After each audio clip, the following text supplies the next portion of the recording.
dhalinyaro baratay xirfadda kombiyuutarka ayaa maanta waxaa munaasabada shahaadooyin iyo abaalmarino lagu guddoonsiinayo lagu qabtay magaalada tan Muqdisho.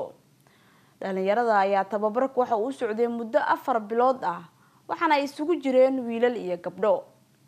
wariyahayaga Muuse Cusmaan Abtow ayaa warkana mar kale faahfaahinaya.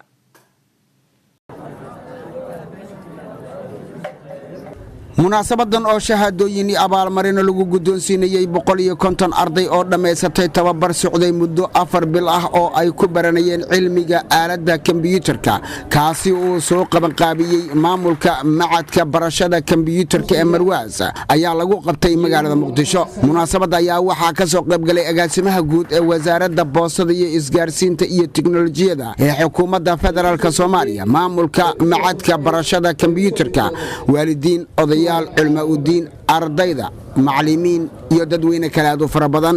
wardo Cabdiraxmaan Faarax iyo injineer Maxamed Jeylaani Maxamed oo ku hadlayay magaca waalidiinta ayaa ka hadlay muhiimadda waxbarashada ay u leedahay dhalinyarada Soomaaliyeed. aadaan ugu mahadcelinayaa macallinkayga qaaliga.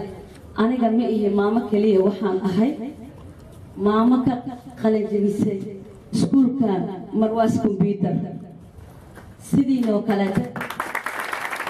إلهي كبر واحد برت إلهي وكبر ومضرة هاستعمال أو استعمال منفعة نفط على كو أنفع تك على كو أنفع تلك على كو أنفع.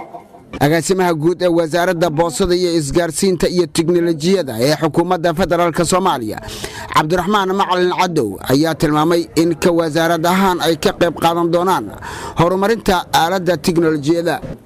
macadka Marwaas ama maaragtay Marwaas School waa dhiirigelinayna waana garab taaganahay tiknoolajiyadaas gacanna waa ka sii doonaa hadduu alla ka dhigo dadka noo jooga oo technicianska ah waxaan isku dayaynaa iyo macadka inaan iskaashano insha allahu tacaala waxaan idinla qabano insha allahu tacaala. maamulaha macadka barashada kombiyuutarka Cabdulqaadir Siidow Ibraahim ayaa ku guubaabiyay ardayda dhameysatay barashada xirfadda kombiyuutarka inay kordhiyaan aqoontooda.